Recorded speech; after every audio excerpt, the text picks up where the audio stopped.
I think I just feel great. Just being back in school is just wonderful. As someone that's returning after probably a 10-year plus absence, the world is mine. There's so many opportunities here. My long-term career goal is actually to help people, and even though I wish to pursue the career as a reconstructive surgeon, I also want to work on myself and how to better myself and helping people in many different ways. I've been able to carry my GPA to about a 3.4, 3.5 average.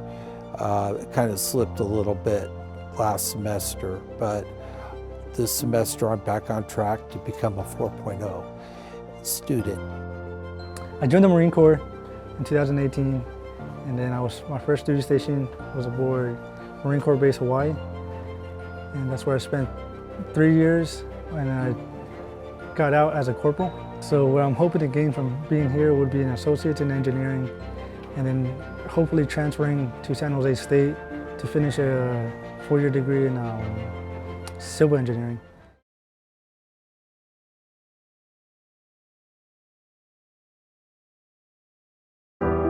Challenging, although I do like being online. Sometimes it's a little frustrating because I'm not in an instructor-led class where I can just turn around and ask the instructor a question, or with my peers. So that's a little bit of a challenge. Some teachers, they are lacking of, for example, preparation.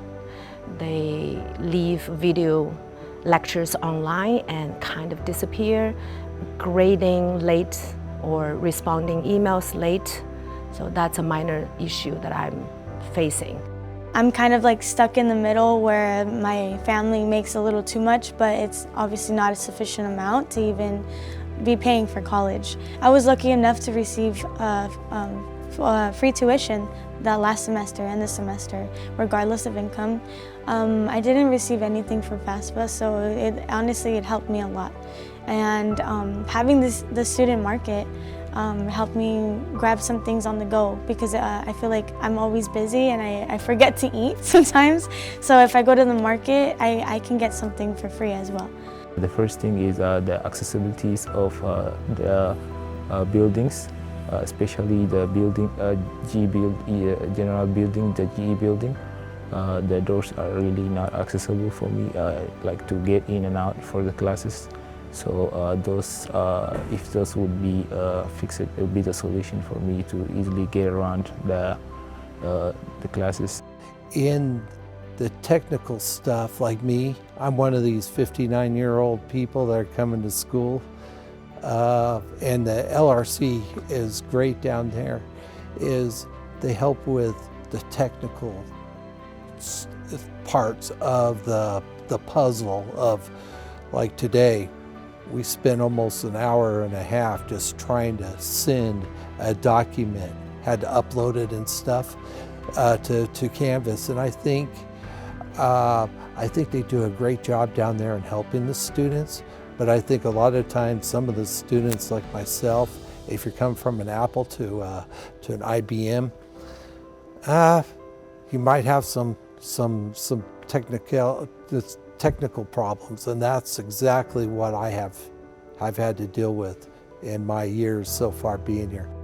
I think one of the things that I struggled the most when I first came here was engaging with the students.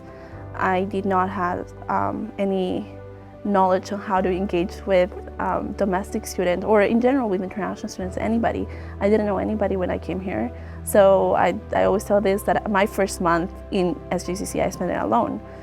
There's a lot of programs for Latinos that I didn't know. There's clubs for Latinos that I didn't know about, and that I came to learn when I got involved with ASG and with international. So from that situation is that I got to get the experience and the ability to actually tell other people that they could do and join all those programs. But I don't think there was anybody who actually came to me and told me, hey, these are the programs that are available for you to join. So that's one of the things that we can improve, like try to encourage more like teamwork and in classrooms, try to encourage more students to connect with each other and also connect them with the different programs. and especially for veterans too. Like, you know, if there's like an actual veteran community out here, an easier way to reach other veterans while out here. One thing I feel like that would help, you know, create that, you know, or at least for veterans, getting them more out there, more comfortable, would be just, I would say, pairing them up with more veterans so that they can tackle those classes together, and then just have like I wouldn't say like start up like a group where, you know, you can all sit down, eat, participate in a little discussion where, you know, because you have veterans from different, you know, stages, either ones that, you know, just did 4 and got out, or some that did 20 and got out. So they can all still relate, but, you know, it's just having be easier to come together to talk about those problems and, you know, get over it, to make it easier and like a smoother transition of actually being in a college where it's just, you're very different from everybody else.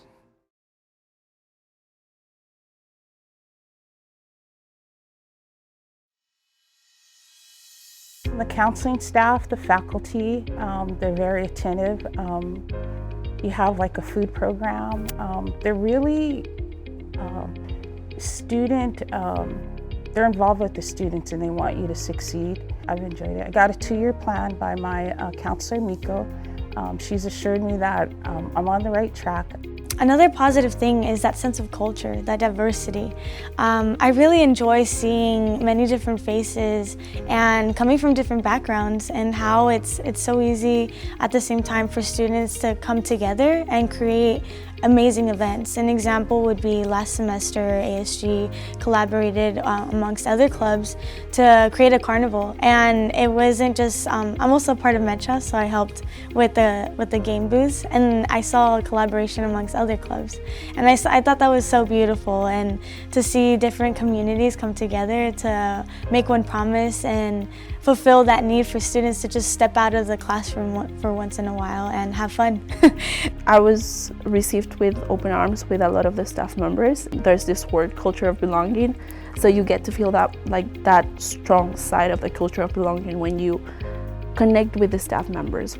And I think that's one of the biggest things, and the things that I will remember the most is having those connections with everyone, saying them hi while I'm walking towards my class, and getting to engage with them. It makes you feel different, right? It makes you feel like you're connected with the school more than just as a student, but as you are seen, you are heard by the staff people that work over here with you. I've had to face with health issues, and that's been a pitfall for me. It's, you know, it's not easy. It's challenging at times, but they make it easy here for you. You have the SAS Center to help you out. I had to take a whole semester off, but yet I'm back here, and it's like a warm welcoming. The professors are really encouraging. They're really supportive in for the students. They really help you to push yourself forward, to have passion or have goal in your life. I didn't realize how small the classes were going to be. I would picture, you know, seeing it in movies like the lecture halls and all that stuff. It's very different, but it's more of an in-person. I feel more connected to the teacher because it's just like, you know, the set amount of students that are always there, and they're very they always ask questions if we understand it, if we need further, you know, explanation on one thing. So it's very, like, you know, one-on-one, even though it is more of a, I guess, a smaller medium class, I would say, but they're very helpful. Yeah, very helpful. I am very amazed by how patient, how diligent, and how much care so many professors have, even when they face challenging students. They can, or they could just say, I've done my part. Whether or not you study is your problem. I'll just grade you, or I can just fail you. But I've met multiple professors, such as my fundamental statistic professors, such as my current English 1C professor, they don't give up on challenging students very easily. They follow them. They want to make sure they study. They want to make sure they study for their own futures, not for the grades.